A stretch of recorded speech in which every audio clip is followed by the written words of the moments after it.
ठाकरेंच्या शिवसेनेच्या संसदीय दलाच्या बैठकीला 6 खासदारांची दांडी। एकनाथ शिंदेंनी दुसऱ्यांदा शिवसेना फोडली। अनुपस्थित राहिलेल्या खासदारांना कारणे दाखवा नोटीस, तर 7 दिवसात उत्तर देण्याच्याही सूचना। बंडखोरांच्या प्रवेशासाठी शिवसेनेचा वर्धापन दिनाचा मुहूर्त। उपमुख्यमंत्री शिंदे खासदारांच्या पक्षप्रवेशाची घोषणा करणार। सध्या शिंदेंसह उद्धव ठाकरेंकडून कायदेशीर बाबींचा अभ्यास सुरू। ठाकरेंच्या शिवसेनेचा उद्या वर्धापन दिन सोहळा। षण्मुखानंद सभागृहामध्ये शिवगर्जना मेळावा होणार। उद्धव ठाकरे या ठिकाणी काय बोलणार याकडे सर्वांचं लक्ष।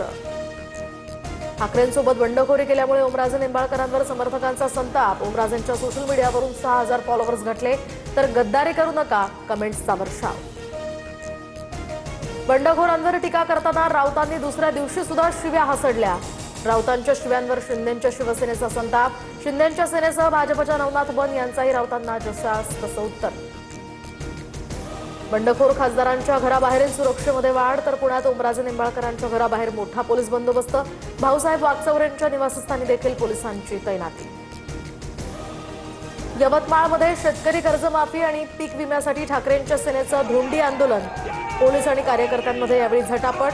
गेट उघडून कार्यकर्त्यांचा जिल्हाधिकारी कार्यालयामध्ये प्रवेश। गडचिरोलीमधील 6 लोह खनिज खाणी राज्य शासनाला द्या। मुख्यमंत्री देवेंद्र फडणवीसांची केंद्र सरकारकडे मागणी। स्टील उत्पादन निर्यातीतील भारताला पुढे आणण्याचं फडणवीसांचं उद्दिष्ट।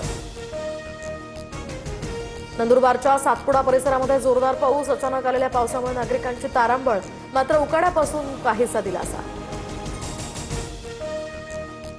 हडपसरमध्ये विहिरीच्या काठावर विद्यार्थ्यांनी भरलेली बस अडकली। हडपसर सासवड मार्गावरच्या बडकी जवळची घटना। सुदैवानं दुर्घटना टळली। विद्यार्थ्यांना सुखरूप बाहेर काढलं।